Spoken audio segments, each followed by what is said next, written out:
Good evening, everybody. Welcome. I'm Jennifer LaRue, and I'm delighted to be hosting this evening's program on behalf of the Mark Twain House and Museum right here in Hartford, Connecticut. It's wonderful to see you all chiming in, letting us know where you're from. And my goodness, you are from all over the place. So we're grateful to have you with us here this evening. I'm not going to talk for too long. I have a little bit of housekeeping to do before introducing tonight's guests, who I've just spent a little bit of time with in the green room. And I assure you, you are in for a fascinating evening with two really incredible women. So the chat, you're chatting away. Please continue to chat away. That is one of the fun things about the virtual format, is that you can have these little side conversations even as you enjoy and are riveted by the conversation on the screen. So please continue to do that. Do know that tonight's program is being recorded. It will be on marktwainhouse.org, the website, soon after the program is completed. Also, you can revisit it anytime you like, simply by following the link that you used to get here in the first place. The chat remains live in perpetuity. So if you start a conversation there and wish to continue it at a later date, you can come back and do so anytime you like. However, we are going to be doing a Q&A session toward the end of the program. If you have a question for either of our guests, Lillian or Heather, rather than put it in the chat, if you could do me the great favor, please, of putting it down at the bottom of the screen where you see the words "Ask a Question."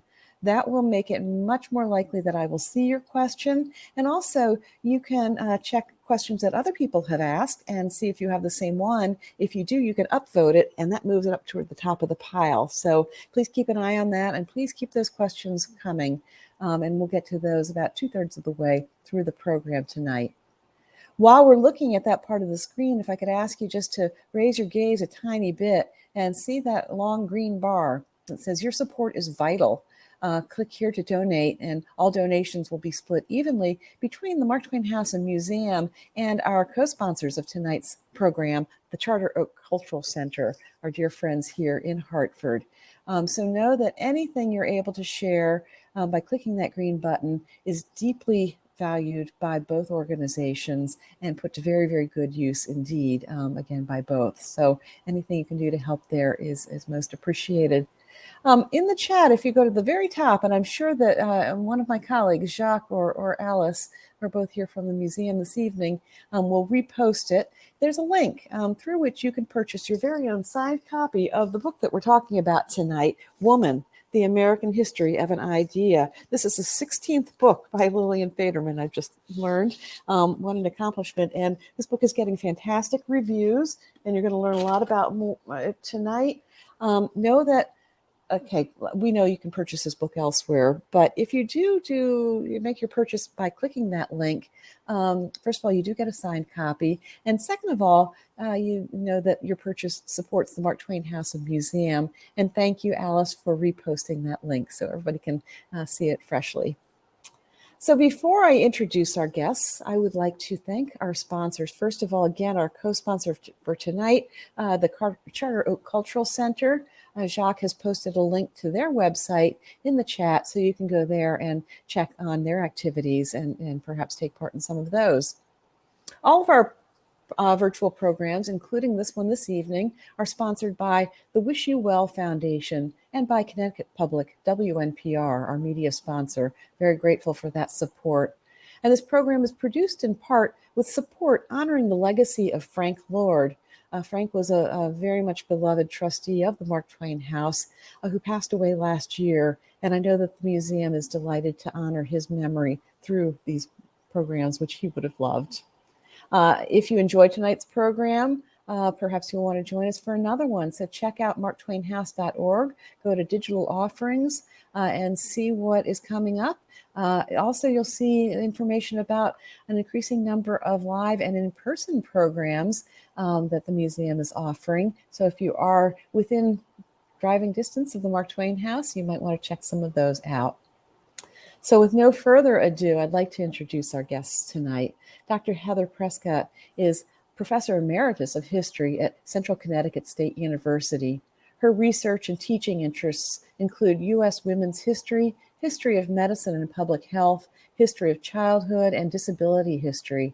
And her first book, a doctor of their own, The History of Adolescent Medicine, received the Will Salamine Award of Excellence in Medical Communication from the New England chapter of the American Medical Writers Association. Dr. Prescott is going to be in conversation with Dr. Lillian Faderman, who joins us from La Jolla, California tonight.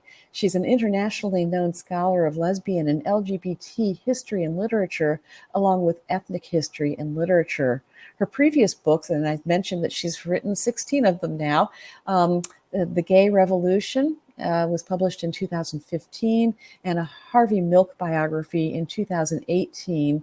Her work has been translated into so many languages, including German, Spanish, Italian, Japanese, Turkish, Czech, and Slovenian. She's won so many honors. I don't even want to that's a wrong word, excuse me. I don't want to use our time to highlight them when we could listen to Lillian and Heather talk themselves. So please, everyone, join me in giving a great big Mark Twain House and Museum welcome to Dr. Heather Munro Prescott and Dr. Lillian Faderman. And give me just a moment to get them up on screen, if you will. Welcome, Heather and Lillian. So great to have you here this evening. Thank you, Jennifer. Thank you for the introduction. Thank you for being here, Heather. Thank you. So I'm going to go behind the scenes now and sit back and enjoy your conversation with the rest of our audience. Heather, will you let me know when it gets to be time for me to come back on for helping with the Q&A? Okay. All right. Very good. We'll have fun, and I'll see you in a little bit, and everybody enjoy. All right. Thank you. All right. Well, let's get started. So okay. I'm very familiar with your work, and I've read some of your previous books, and I was just wondering, just to start off, what got you interested in this particular topic, and how does it relate to your previous work? Well, I think most of my books come out of a personal question that I have. Surpassing the Love of Men, for instance, came out of my really wanting to know about relationships between women in other eras. This book came out of my thinking about growing up in the 1950s and thinking about my schoolmates who were primarily Mexican American, many of them Pachucas. I was an outlaw of sorts myself because I had already discovered my outlaw sexuality, and with a phony ID, I was going to gay girls' bars in the 1950s. And yet, although we didn't in any way belong to the mainstream, we were held by those standards. We couldn't help knowing what woman was supposed to be in the 1950s. And I think because I and many of my Pachuca classmates departed from those standards, we suffered for it. And I wanted to figure out how those standards became so strong that although we were well outside them, they were so much a part of mainstream culture that they impinged on us through our teachers, through the television programs that we watched, through the billboards, through magazines, through the movies, everywhere we might look, we saw that we were different. And I wanted to not only understand where those standards came from, but why they were so domineering, why there were such megaphones that promoted them. And so I decided I would look at earlier eras in the 20th century and maybe the 19th century. And I just kept working backwards all the way to the 17th century. And then I kept working forwards all the way to the present. Mm-hmm. So you cover a lot of ground in the book. And I'm just wondering, so how did this idea of woman originate, and who were its primary promoters? And well, I begin with what the colonists, particularly the British, saw when they came to these shores. They saw Native Americans who had a very different idea of woman than the colonist notion. They saw, for instance, in some tribes, women were in charge of agriculture. They decided on what got planted and who got to eat. They saw in some tribes women had considerable political power. They were wise women. They advised the sachems. They were the ones who negotiated peace treaties. They saw in some tribes that it was woman who decided who she would marry, not her parents, but the woman. And if the marriage wasn't happy making for her, she decided that she would put her husband's possessions outside the door, and that would be the end of it. There would be a divorce. The colonists simply could not understand that. And I tell a story that really struck me of Roger Williams, who had been an official first in Massachusetts Bay. He wrote to Governor John Winthrop, telling him of something that had happened in Connecticut with the Pequot Indians. The colonists destroyed a Pequot Indian village, killed many men, women, and children. The Pequots surrendered, and they sued for peace. But it was a woman who came to a committee of colonists to ask for peace. And Roger Williams said, we questioned her much for her truth and sent her away. They didn't believe that she really had the power to request for her tribe peace. And they sent another woman, another Pequot negotiator, to the colonists, and the same thing happened. They sent her away. Then they sent 5 women and an old man to negotiate for peace. And this time the colonists were willing to talk, but to the old man. They couldn't imagine that the women had that sort of authority. I think that for the colonists, particularly the British colonists, it must have been very scary, especially arriving in the wilderness, a howling wilderness, people here that were so, to them, so strange. And I think that all of these stringencies that were imposed on women in England became even more important for the Puritans, but not just for the Puritans. In Pennsylvania, among the Quakers, women had considerably more power. They could lead religious meetings with other women. They were permitted to travel in pairs in order to proselytize the Quaker religion.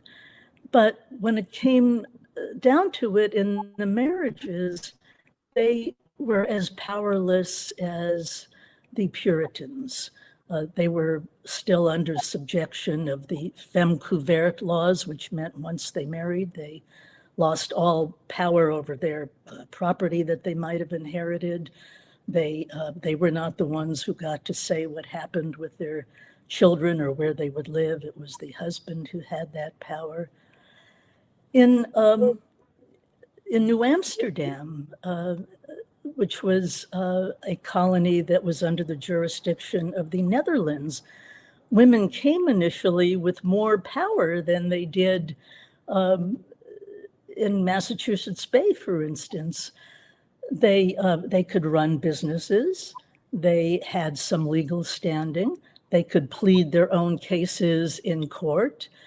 I talk about a woman who was actually the first woman to build herself a business empire. This was in the 17th century, Margaret Hardinbrook. But then the British took over jurisdiction of New Amsterdam. It became New York. She had been married to a man who was her assistant. All her property became his. She had none of the power that she had had before New Amsterdam became New York. And I think that was true in all of the colonies. And that idea was promulgated throughout the 17th century. In the 18th century, and particularly once the United States was formed, it would have seemed that women had more jurisdiction, but there was discussion among the founding fathers about whether women should, for instance, have the vote. And John Adams, who was our second president, concluded that because of woman's delicacy, she had no place in the great business of life. And so, of course, she should not be equal with men under the Constitution. She was classed with children and what was called lunatics in those days. Oh my. So in your book, you do mention, though, that the revolution did have some impact on the It did, yeah. It did.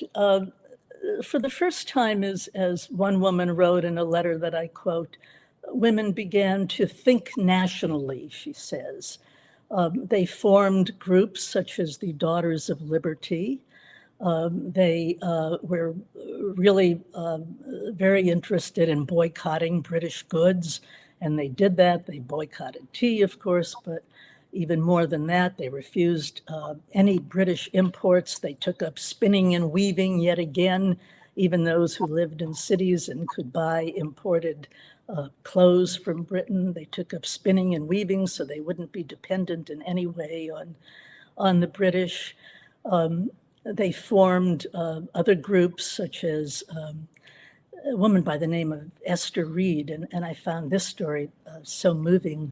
She was the wife of the governor of Pennsylvania, and she decided that she would form a group of women of her class who would raise money. They would go door to door raising money, and the money would be given to the soldiers to encourage them in their battle. And so they said that the soldiers should have $2 in either gold or silver to thank them for what they've done and to encourage them to continue what they were doing.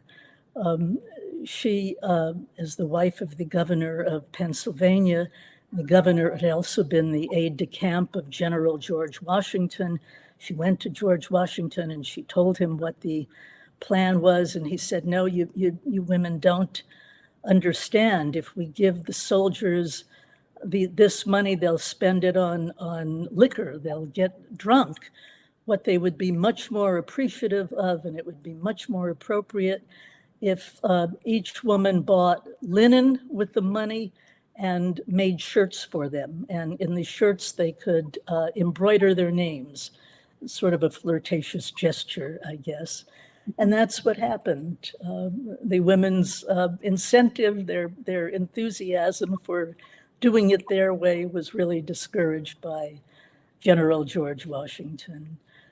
I think that was what happened throughout the revolution. I think women were so excited about the War of Independence, but they got no independence of their own as a result of the revolution. The one thing that did advance women a bit was the notion of Republican motherhood.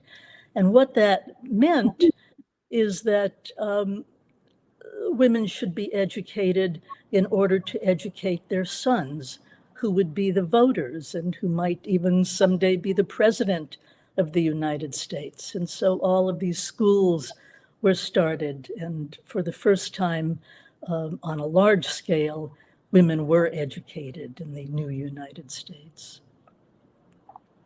So that was the result of the revolution.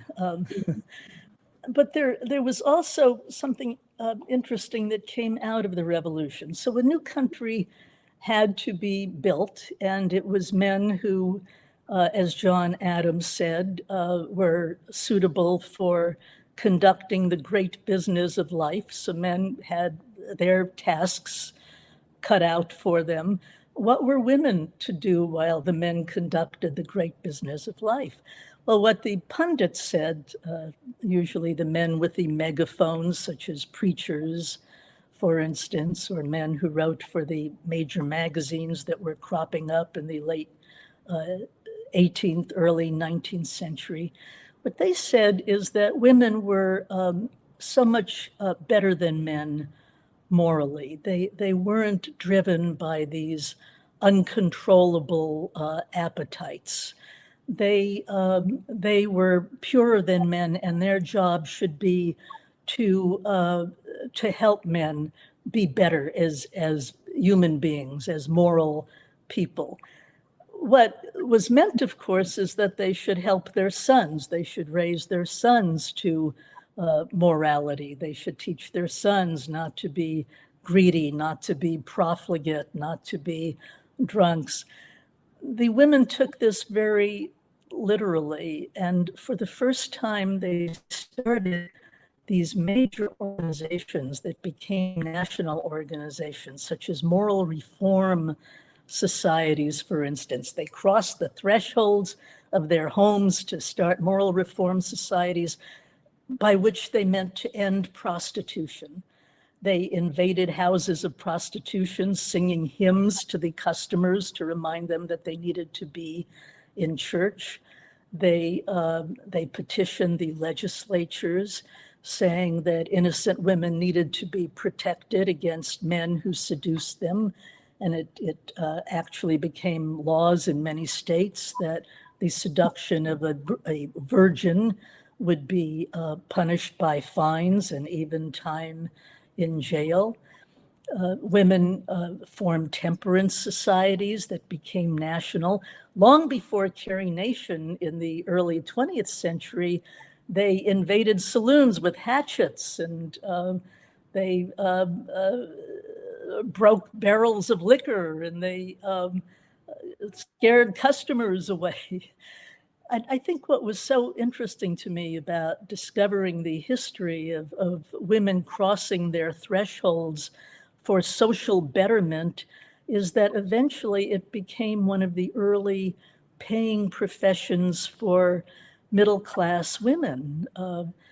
This was the start of the social work profession, for instance, in the late 19th century. This was the start of women having a voice in public policy in the late 19th and early 20th century. They were doing housekeeping on a large scale in this way.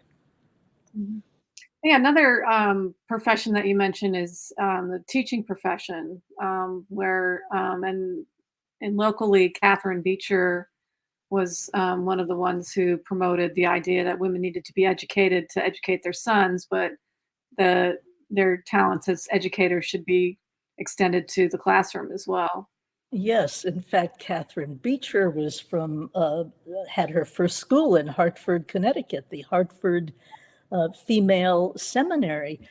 Catherine Beecher was really interesting in this respect. She promoted the idea of Republican motherhood. In the 1830s, she said that women should have a serious education. But the serious education in her schools were they were called, for instance, courses in domestic philosophy or domestic chemistry.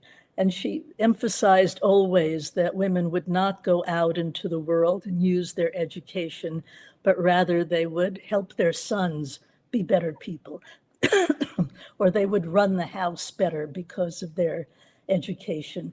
Catherine Beecher lived into the 1870s, and by then there was a real suffrage movement, but she was very opposed to women's suffrage. She really thought that women had no place in the public sphere except as teachers, because teaching was an extension of motherhood. So that would be okay. But for the most part, women had to stay home and educate their sons to become better citizens.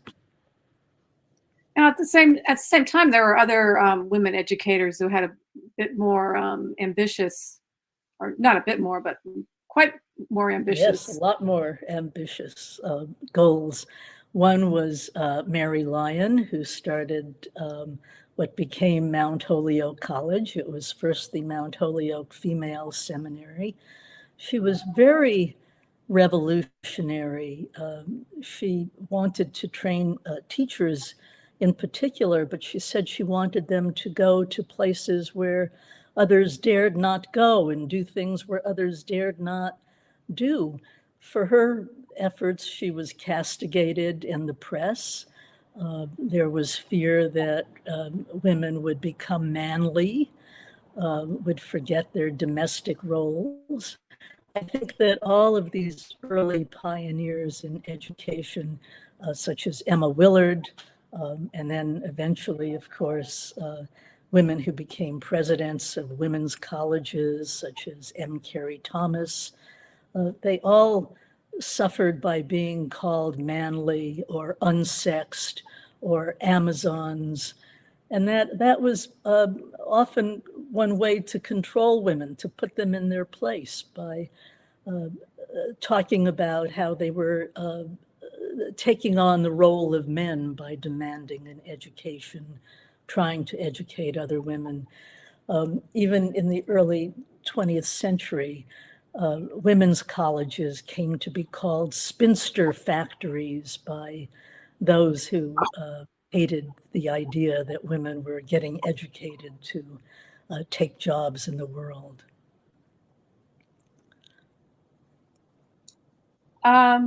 Now, you mentioned some women who got called manly, and there's a number of women in the book that you mentioned who did not conform to the idea of woman and got into lots of trouble. Could you talk a bit about them? Yes, I was really interested in seeing all of these epithets that began in the 17th century that were heaped on women who did not conform. Anne Hutchinson, for instance, was called by Governor Winthrop a monster, and it was a term he used for Mary Dyer, whom he eventually got hanged. But always with women who were not his idea and the Puritans' idea of what was appropriate to womankind, were in some way punished, either by throwing them in prison or banishing them or hanging them, or putting a cleft stick on their tongue so they couldn't speak, or putting them in the stocks. In the 18th century, women who didn't conform were called unnatural, or they were Amazons, or epicene, or hermaphrodites. In the 19th century, they were unsexed, or sexual inverts, or sexual perverts. In the 20th century, they were called lesbians or dykes, but always there were these epithets to try to keep women in their place, whether or not they saw themselves as manly or Amazons or lesbians or whatever. They were always controlled by these epithets. One of my favorites was Ben Franklin, who said that women who stepped out of their places, particularly who tried to do things that men should do or husbands should do, were hens that crowed, he said. Put it in the mouth of Poor Richard, but really insisted on hens that crowed for women who were inappropriate. Oh, oh my goodness. Now, some women actually embraced, I mean, the idea of woman has evolved over time, and there's ways in which women, in order to advance their status, also embraced parts of the mainstream ideology as well. And in some ways, you could say they both challenged and reinforced the idea of woman, wouldn't you say? Yes, and that was so interesting to me, beginning with Catherine Beecher that we talked about earlier. Although she was so revolutionary in so many ways, she was absolutely anti-suffragist. When Frances Wright spoke to mixed audiences, Catherine Beecher mixed audiences meant audiences of men and women. Catherine Beecher was scandalized. She said, "There she stands with brazen front and brawny arms, attacking all that should be sacred in womankind, attacking marriage, because Catherine Beecher spoke about, Frances Wright spoke about free love and divorce. There was Sarah Josepha Hale, who was very revolutionary. She was the first woman editor of a mainstream magazine. She was not interested herself in marriage or children, but as editor of Godey's Ladies book, she promoted the idea of woman as housewife. She too was very much against women's suffrage. There was Ida Tarbell, who had long been my hero because she was one of the chief muckrakers, and she did such wonderful things in her attack on monopolies, on Standard Oil. She was the leading journalist of the early leading woman journalist, one of the leading journalists, period, of the early 20th century. But when she turned 50, she became very anti-feminist. She was very opposed to the vote, very opposed to the suffrage movement, and really attacked the feminist movement, saying that it was leading women astray. This was in the early 20th century, shortly after her muckraking. She thought that real women got married and had children and didn't worry about careers. And yet she herself had this fabulous career.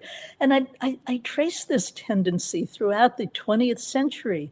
There was a book that was very, very popular and influential in the late 1940s and in the 1950s called Modern Woman, The Lost Sex, by two people, a man, Ferdinand Lundberg, and a woman, Marnia Farnham.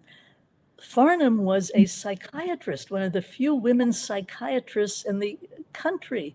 She was a very powerful woman, and she saw herself as being a powerful woman. And yet Modern Woman, The Lost Sex is all about how women had been led astray by feminism, and they were unhappy because woman is only happy as a wife and a mother and working around the house. And you know, she said this, there's a wonderful video that I found. Our viewers can find it online, where she's interviewed by a journalist, and she's wearing a white doctor's coat, and she has a very deferential secretary by her side, and she's propounding with all of this iconography of power. She's propounding how women are unhappy unless they're true women, unless they're wives and mothers. And I can trace it as well to somebody like Phyllis Schlafly in the 1970s, who ran for Congress 2 times, who had a law degree, who was very much out there, and yet she was almost single-handedly responsible for organizing women, housewives, to oppose the ERA and finally to defeat the ERA. So it's a very strange tendency, I think, that we've seen throughout history of women with real power who tell other women that they won't be happy unless they're true women, or a true woman, as it was defined long ago. Mm-hmm. So another thing that's interesting about your book is the way in which you look at different women from different races and classes, and how the idea of woman affected African American women, Chinese American women, Native American women. Could you say some more about that, please? Yes, I was particularly interested in a trend in the 19th century and the early 20th century of middle-class Black reformers who really adhered to the politics of respectability, as Black historian Evelyn Higginbottom coined the phrase, the politics of respectability, which was very much like the white politics of respectability with white reformers. And I trace that a bit.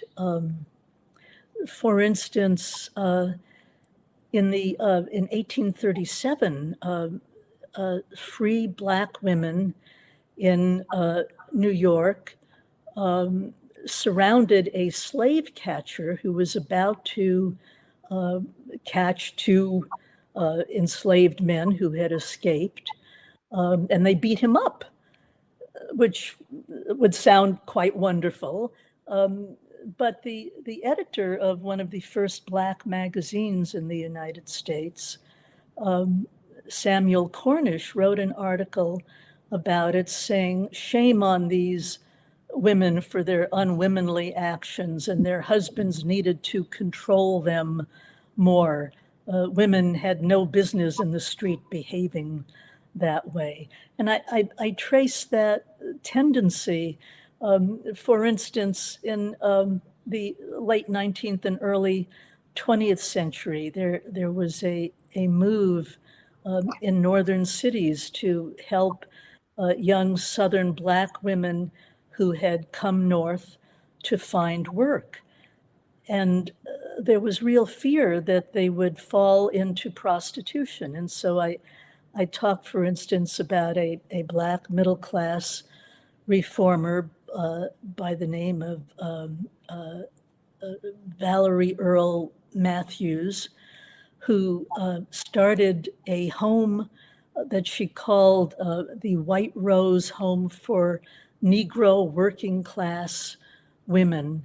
And she said that she called it the White Rose so it will remind the young women who come there, the young women that she rescued, of purity and goodness, and they will live up to it. And so it was that kind of moral judgment of young Black women from the South coming north that was very much part of the politics of respectability.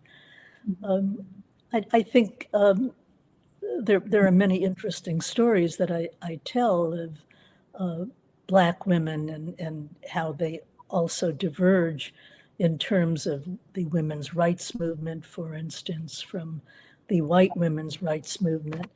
In the 1970s, there were very few Black women who participated in the mainstream white women's rights movement, such as the National Organization for Women Now, or the radical white women's feminist movement.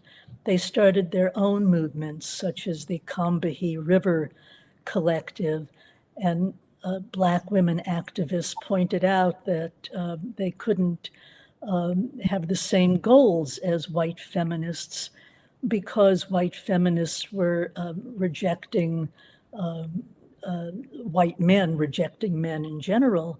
And Black women activists realized that they had a double jeopardy as not only as women, but as Blacks, and they had to work side by side with Black men.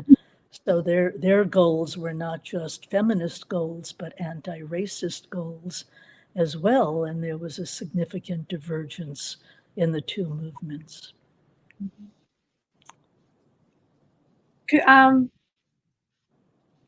Let's see, how are we doing on time?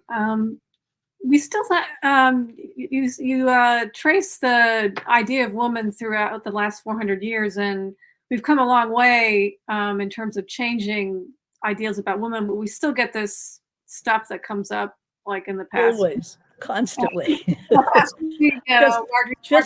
when it seems it seems that stuff is forever dead, it comes up again. And I trace that throughout the 20th century and even into our present century. Just a few examples. In the 1920s, women had actually made up 1/3 of college students, and they were entering the workforce in unprecedented numbers.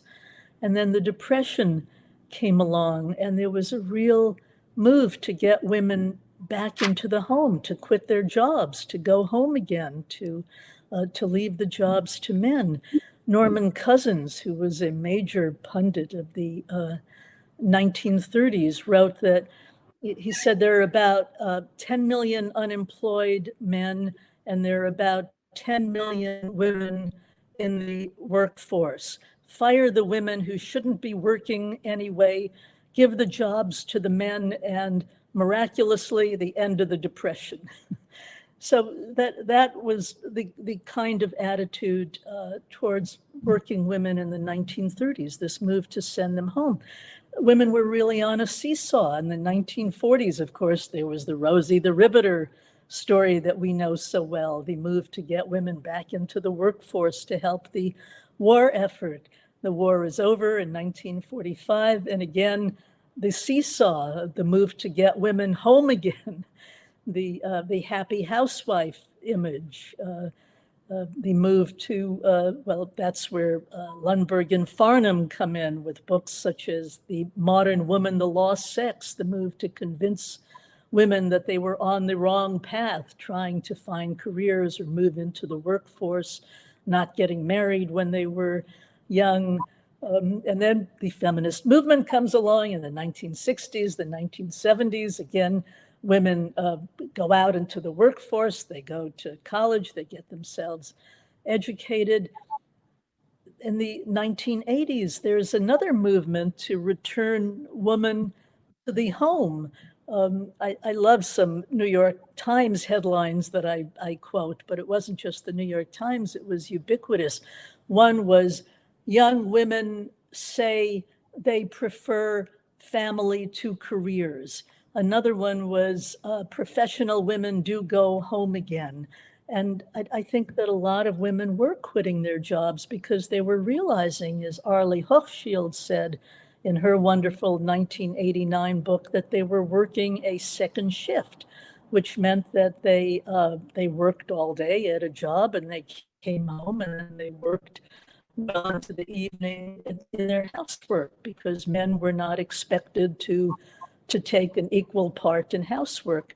As Hochschild said, men walked the dog and took care of the car, and that was their contribution to the house, and that was about it. I think that came to an end by the 1990s. Women were again moving into the workforce, but in the early millennium, once more, the same thing happened. An opt-out revolution began, and so there was much attention paid to professional women who decided that they had had it, that it was too much for them to have a high-powered job and also to try to take care of kids in the home, and so they opted out for several years until the Mann session of 2008, when women were more likely to get jobs than men were. And I think, I thought for a while that was the end of sending women back to the home, but we see that clearly that hasn't been the case with COVID, where women have once again assumed most of the responsibility for childcare, and they were out of work much more than men were during the height of the COVID pandemic. I understand. In February, according to Forbes, women still were not working at a much higher degree than men were not working. Men had been employed again, and their level of employment was up to what it had been before the pandemic. That wasn't true in February. In March, according to the latest jobs reports, women are finally getting jobs back and working at a much higher number than they were during the pandemic. Mm-hmm. Could you say a little bit more about, you mentioned in the book how discussions about transgender rights, my cat has made an appearance. Yes, and I think that's been so interesting, not only the transgender issue, but non-binary people in particular. In 2019, the Merriam-Webster dictionary, which always, the people behind it always select a word of the year, they as a singular pronoun became the word of the year in 2019. And according to dictionary.com, non-binary was the runner-up word of the year in 2019. And so I think that the trans issue and the non-binary issue is very much on people's minds. And I think it's been very important to show that woman is not biology. Biology is not destiny. Biology is not as clear as man and woman. For many people, there's something in between. You know, Kinsey had a very useful scale of sexuality. It went from 0 to 6. 0 meant that one was totally heterosexual, and 6 meant that one was totally homosexual. What he found is that many people were 1s and 2s and 3s and 4s and 5s, and some were 0s and some were 6s, but there was much variation. I think it would be useful to have the same scale in terms of gender.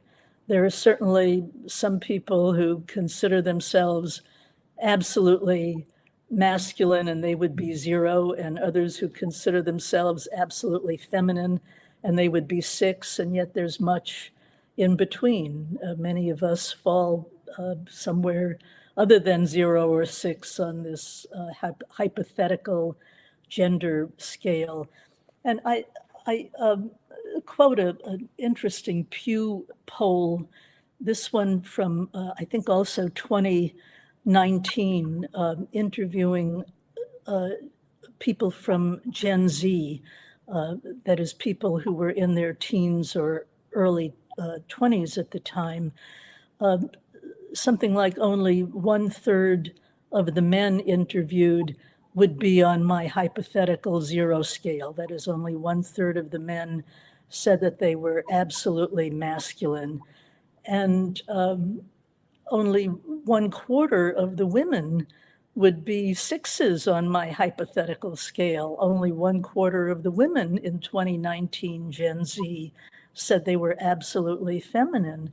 So I think people are taking permission these days to realize that gender is not as simple as woman and man, and many of us are somewhere in between those 0s and 6s. And I think it's certainly thanks to the genderqueer and gender non-binary and trans movement that we've come to understand that. Well, looking at the time, how about we take some questions from the audience? Great. What a great idea. First of all, what a fascinating conversation. Thank you both so much. Thank you, and thank you so much for good questions, Heather. Really fascinating. So we do have some good audience questions, and I'm going to get right to them right now. You mentioned Phyllis Schlafly earlier. Jim in our audience wants to know, what's your opinion of women who are anti-feminist? For example, Phyllis Schlafly, was there a benefit for women who sided with the men? Well, you know, there's a long story of organized anti-feminism.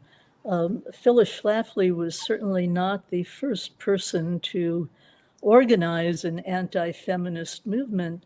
There was a huge anti-suffragist movement, women's suffrage movement, I should say, that was made up of women largely. They even took out ads in newspapers that said, keep wives and mothers in the protected home.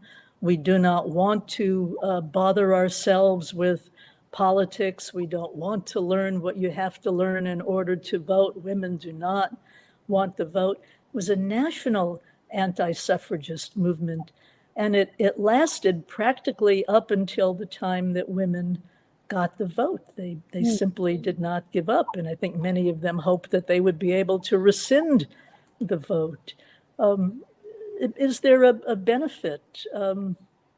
I imagine it pleases some men, although nowadays I think many men are so far advanced from that they wouldn't be pleased by women who don't want a place in the work world. In fact, I quote a poll in the 1980s that asked something to the effect of, would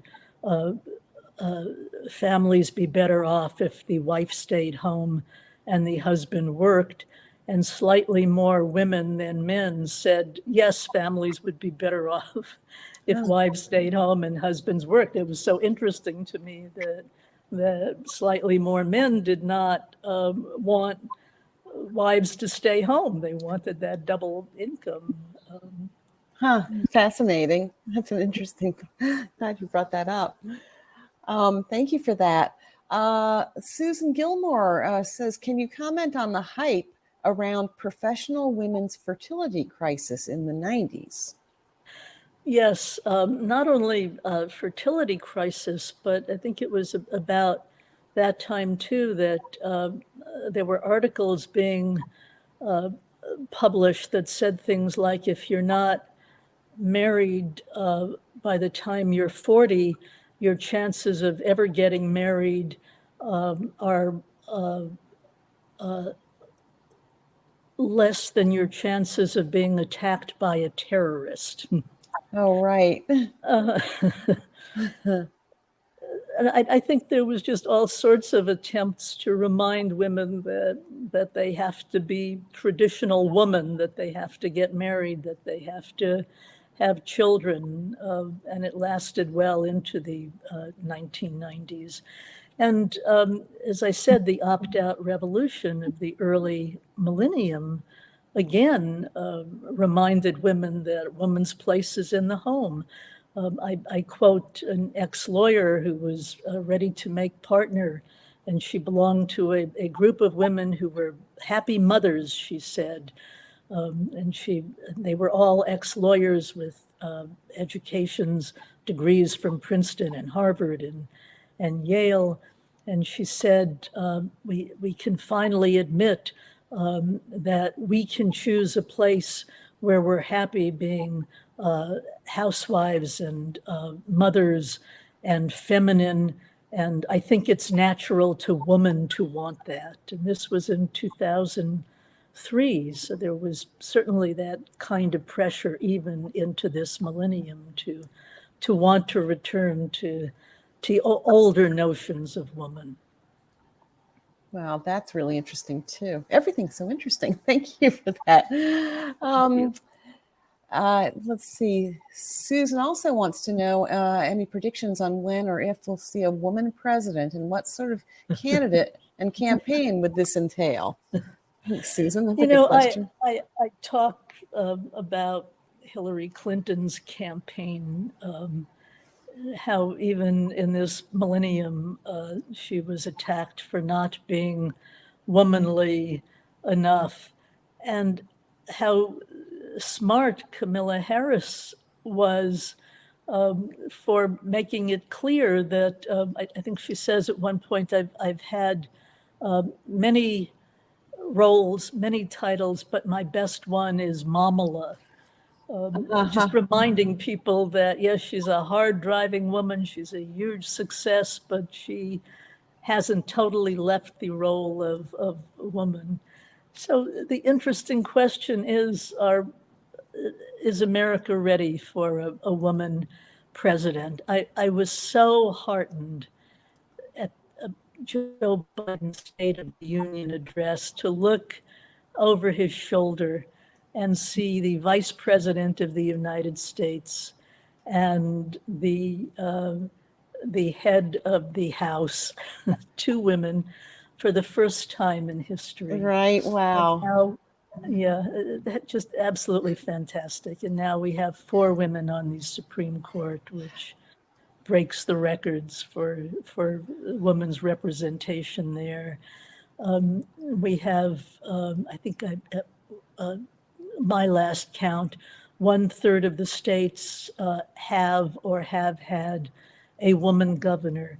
So I think slowly, gradually, the country is getting used to the idea of a woman in real power. But I don't know if as early as the next presidential election, we'll be ready for a woman president. It'd be fascinating to see. I wondered if today's news was going to come into this conversation. Is there anything Yes. more you'd like to say about that? Yes. It's I'm so happy for Justice Jackson, and I'm also happy that we're not the majority on the Supreme Court, but it's a solid minority on the Supreme Court in terms of gender. Well, Heather, did you want to jump in here? Oh, I was just thinking about how now Justice Jackson got asked, "What is a woman?" Right. I was so struck by that too. Yes. And then just this past week, Marjorie Taylor Greene said, "Woman is weaker sex," and she got Senator. Yeah, right. Yeah. Senator Blackburn's insane question to now Justice Jackson. But yeah. Of course, what Senator Blackburn was trying to do is engage Justice Jackson in the transgender issue, which she thought would be highly loaded. I think she thought it would be a gotcha moment.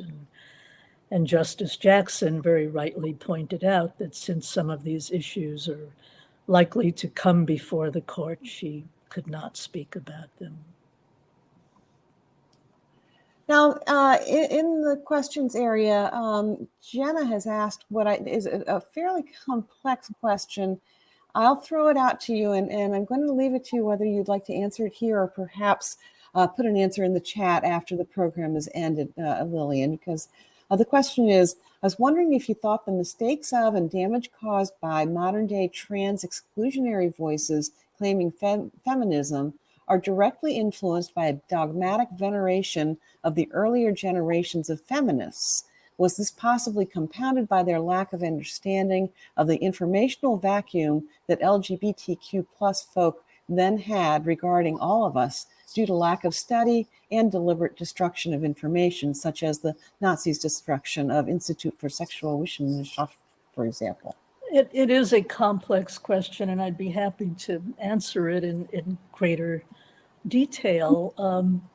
But what I will say is I think that feminism has been broadly painted by a radical trans movement as being absolutely opposed to the trans movement. That is certainly not true, that all feminists have been opposed to the trans movement.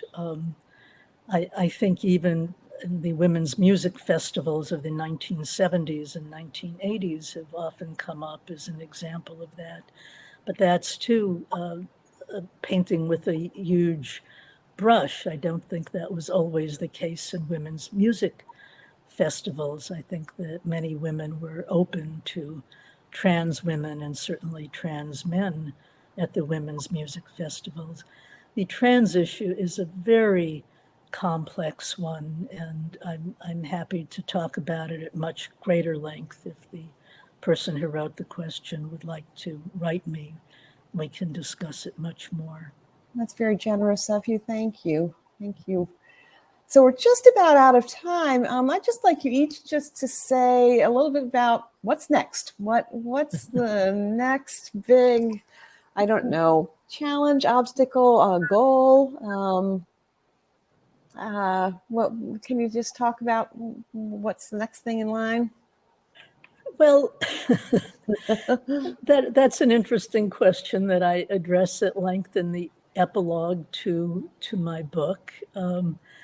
I'm a little afraid to speculate because whenever it seems, as I said, that women have progressed out of the traditional notion of woman, something happens to send us back to the traditional notion.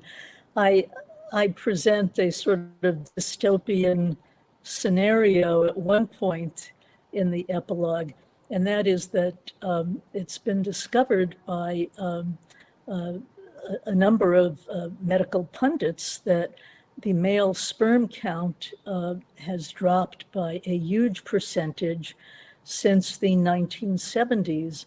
And one scientific person has actually written an entire book about it, speculating that if this continues by 2045, many men will have no sperm count at all. And so I speculate on what that might mean in a dystopian situation. Will it mean polygamy? Will women seek out men who are fertile? Will they feel that it's their responsibility if they have a fertile male to bear 10 and 12 children the way women did in the Puritan era, for instance? So it's certainly dystopian, and hopefully that does not happen. But it's hard to say that in the distant future, some dystopian event wouldn't occur, like the one I speculate about in the epilogue to the book. Heather, I'm interested in what you think. What's next? Oh, I try to be more optimistic. I mean, the fact that was it Marjorie Taylor Greene got shut down so quickly after saying that woman is the weaker sex, and that something like that is pretty quickly shut down, suggests that we've come a long way as a society, and that we have a female vice president is a sign that we've come a long way as well. So, but yeah, things can go south pretty quick. I also speculate on the ways in which we've come a long way. For instance, Thomas Jefferson, the quote enlightened Thomas Jefferson, said that American women are not like those terrible Amazons in France during the French Revolution. American women don't trouble their heads about politics. They soothe their husbands' brows when they come home from political debate. And as I said, I was so heartened by that wonderful image of the two powerful women behind our president during the State of the Union address, or pundits saying that women eschew violence. They're mild. Speaking of Marjorie Taylor Greene, that terrible poster that she had for her ads where she's caressing a long gun and it's pointed at three women of the squad, Ocasio-Cortez, Ilhan Omar, and Rashida Tlaib. And she found pictures where they looked terrified. And the caption says something about the squad better beware. It's an interesting commentary on women eschewing violence, or Greene saying that women are the weaker sex, if that's what she said. Or women's supposed lack of sexual appetite. A good woman only responded to a man. I was thinking of that terrific video by Cardi B and Megan Thee Stallion, WAP, which got 300 million hits, in which they are absolutely claiming their right to a sexual appetite. Or the cliche about women being delicate. I was so interested in Megan Rapinoe when she won scores against the French soccer team. One journalist compared her, she has a posture where she looks very much like Russell Crowe in The Gladiator. And what she's saying is that this is not just for me, this is for all women. We're strong, we claim our space. And I think she purposely made that gesture to look like Russell Crowe in The Gladiator. So it seems in so many ways women have come so far. And yet women have come far in the past and have been sent back to an older meaning of woman. Wow.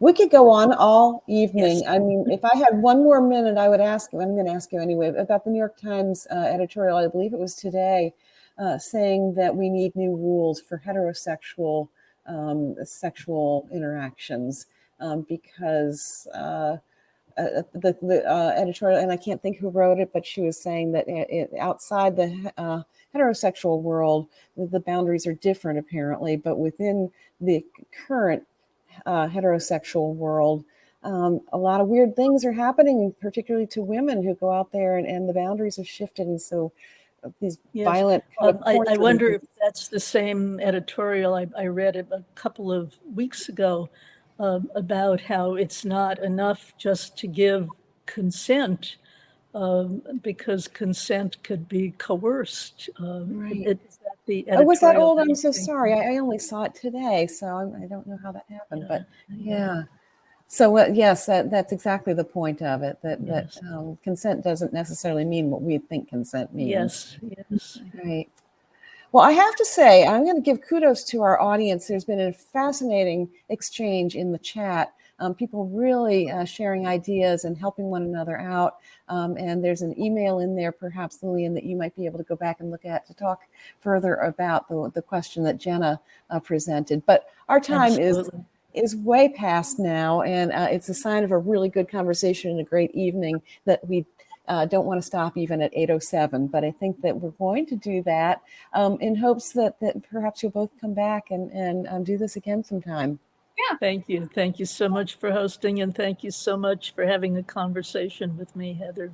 You're welcome. And thank you both, and thank you to the Charter Oak Cultural Center for joining us and presenting this, and thank you to all who have purchased the book. The link is in the chat. Can't imagine that if you didn't want to buy it before you heard them talk, I can't imagine that you don't want to now. So the book is Woman, The American History of an Idea by Lillian Faderman. You get a signed copy by following the link in the chat, and thank everybody who made a donation tonight to be shared by the Twain House and the Charter Oak Cultural Center. So thank you again, both of you. It was a delightful evening. Thank you. Thank you. Thank you. Good night, Bye. everybody. Good night.